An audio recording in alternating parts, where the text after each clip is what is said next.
2022 und 2023 habe ich die Saga am Lagerfeuer erzählt.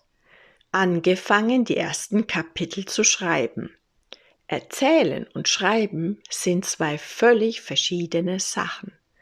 Ich habe gemerkt, dass ich, wenn ich denn ein Kapitel schreibe, selbst gespannt bin, wie die Saga erzählt werden will.